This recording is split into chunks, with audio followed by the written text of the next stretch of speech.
மக்களை தேடி ஆய்வகம் திட்டம் எங்க தொடங்கினாங்க? கன்னியாகுமரி கல்வியும் காவலும் திட்டம் எங்க தொடங்கினாங்க? பெரம்பலூர் புதுமை பெண் திட்டம் எங்க தொடங்கினாங்க?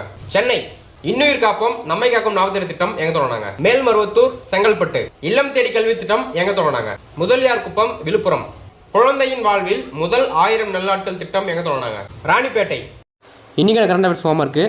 உலக சுற்றுச்சூழல் தினம் எப்போது கொண்டாடப்படுகிறது? ஆன்சர் கமெண்ட்ஸ் பண்ணுங்க. டிஎன்பிசி குரூப் 4 எக்ஸாமுக்கு இன்னும் கொஞ்ச நாள் தான் இருக்கு. பொது தமிழுக்கு 100 கண்டென்ட் டார்கெட் பேஸ் பண்ணி last time preparation PDF ready பண்ணிருக்கோம். இந்த PDFல பாத்தீங்க அப்படின்னா 15000க்கு மேற்பட்ட क्वेश्चंस வந்து லைன் பை லைன் எடுத்துருக்கோம். 2025ல புதுசா சேஞ்ச் பண்ண சிலபஸ் அடிப்படையில ஸ்டாண்டர்ட் வைஸ் எடுத்துருக்கோம், சிலபஸ் வைஸ் எடுத்துருக்கோம். இந்த 15000 பிளஸ் क्वेश्चंस மட்டும் இல்லாம டெஸ்ட் போட்டு பிராக்டிஸ் பண்றதுக்காக practice questions plus answer key இந்த PDF இன்க்ளூட் பண்ணிருக்கோம். குரூப் 4 தமிழுக்கு இதுவரைக்கும் நான் எதுவுமே படிக்கலன்றவங்க கூட இந்த இருக்கிற கொஞ்ச நாள்ல இந்த PDF முழுசா படிச்சா கூட போதுமானது. Standard wise plus syllabus wise ரெண்டுமே டெப்தா எடுத்துக்கிறதால மேக்ஸிமம் நம்பர் ஆஃப் क्वेश्चंस இதுல இருந்து வரும். இந்த PDF ஓட விலை பாத்தீங்க அப்படின்னா 150 மட்டும் தான். PDF தேவைப்படுறவங்க ஸ்கிரீன்ல தெரிய வாட்ஸ்அப் நம்பருக்கு குரூப் 4 தமிழ் PDF னு மெசேஜ் பண்ணீங்கன்னா மேற்கொண்டு டீடைல்ஸ் சொல்றோம்.